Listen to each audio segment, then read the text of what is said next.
Hii ni hatari. Hebu msikilize hapa Simba la Masimba Dangote Diamond Platnumz, msikilize kwa umakini mkubwa. Mimi kikweli yani sipendagi kufuatilia, ndio maana usikie nimemfunga mtu au nimempelekea siyo mahakama si. Asiku ukiona mtu nimempelekea kwa hivyo. Nishakumpelekea mara moja tu. Mtu mmoja tu, mara moja tu nilimpelekea Mwijaku. Fikega Mwijaku alisemaga yule mtoto wangu wa Kenya mwanae. Sasa ile mamake alikasirika. Na sio mimi actually.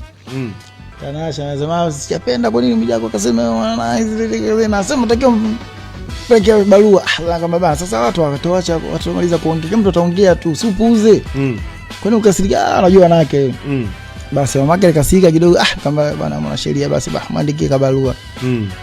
Basi Mwijaku akaandikiwa barua pale nini, akaenda kwa masheria wakaongea nini, akawatokea tuombelazi, akaenda akafanya pressing, yakaisha. Yani mimi sichukulia hivyo.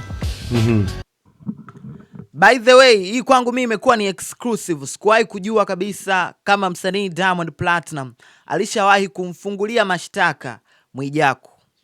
Sasa kama ulivyomsikia hapo, msanii Diamond Platnumz alieleza kwa kinaga ubaga na kusema kwamba licha ya kuwa anasemwaga na siku zote mara kadhaa amekuwa akisemwa sana vibaya na watu, na baadhi watu wameanza kusema kwamba bana yule mtu fulani anakusema sana, mchukulia hatua. Akasema hajawahi kumchukulia hatua mtu yoyote zaidi ya Mwijaku, ambaye Mwijaku yeye ni kama alivuka sasa mipaka akaenda mbali zaidi, na alisema kama ulivyomsikia akasema kwamba yule mtoto wa Kenya.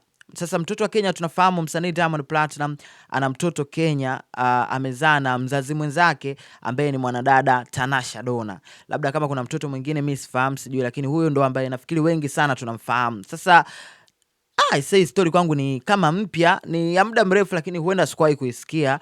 Nimeisikia leo nikaona mimi nije ni share na wewe ambaye huenda labda hujawahi kuisikia, lakini kama umewahi kuisikia hii story, drop comment yako, utoe maoni, utuambie unaikumbuka.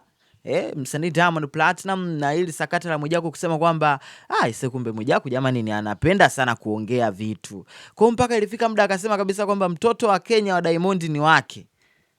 How come? Bana, toa maoni yako kwenye comment hapo. Wacha watu say on this. Mimi naitwa Bounce.